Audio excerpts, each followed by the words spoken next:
আপনি কয়লা পুড়িয়ে বিদ্যুৎ বানাচ্ছেন।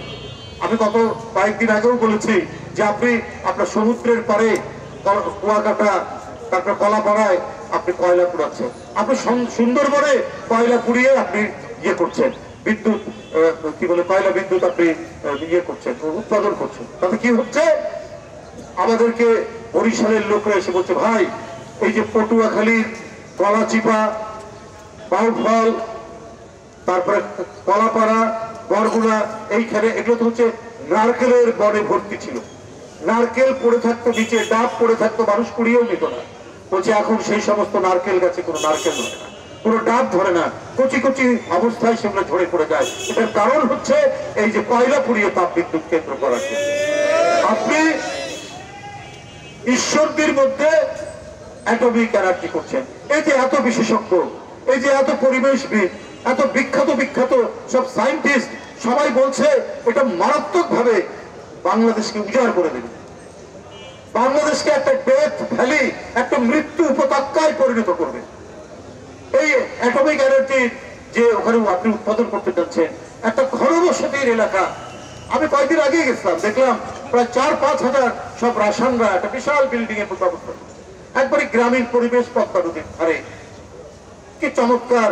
বন্যার সময় তার বন্যা চলে গেলে পরে সেই পলি মাটিতে কত উৎপাদন হতো, ধান, কত সবজি উৎপাদন হতো, সব বিলীন হয়ে যাচ্ছে।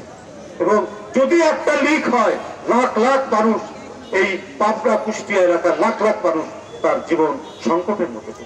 শেখ হাসিনা কথা শোনেন না, শেখ হাসিনা এত যে মানুষ বলেন শোনেন না, উনি জনগণের সামনে একটা ধাঁধালো একটা ধাঁধা তৈরি করে, আরে মেট্রো রেল, আরে আমি ইয়ে বানাচ্ছি, কি বলে বিদ্যুৎ বানাচ্ছি, এত যে বানাচ্ছেন, আজকে ঢাকার বাইরে 53% বিদ্যুৎ নেই। আপনার মফস্বল গুলোতে মানুষ এই তাপ্ত রৌদ্রের মধ্যে কাতরাচ্ছে।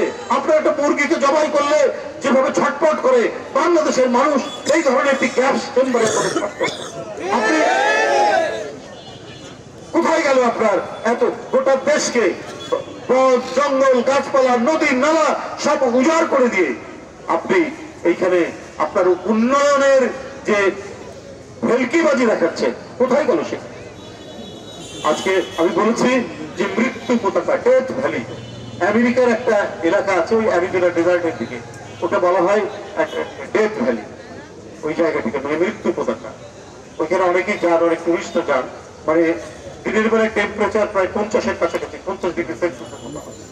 সেটা নামই দিয়েছে ডেথ ভ্যালি। তখন স্বর্ণের সন্ধানে বিভিন্ন জায়গা থেকে ওই রাস্তা দিয়ে যখন যাচ্ছিল ক্যালিফোর্নিয়ায়, মানে একটা সোনার পাহাড়ে সোনা পাওয়া যাবে এই কারণে লক্ষ লক্ষ মানুষ যাচ্ছিল। ওই ডেথ ভ্যালিতে আসলে মানুষ, অসংখ্য মানুষ মারা যাচ্ছে। আজকে বাংলাদেশকে ডেথ ভ্যালিতে পরিণত করেছেন শেখ হাসিনা। বাংলাদেশে যদি বিদেশ থেকে মানুষ আছে, তাহলে সে অসুস্থতা নিয়ে, না হলে মৃত্যুর পরোয়ানা নিয়ে তাকে এখান থেকে যেতে হবে।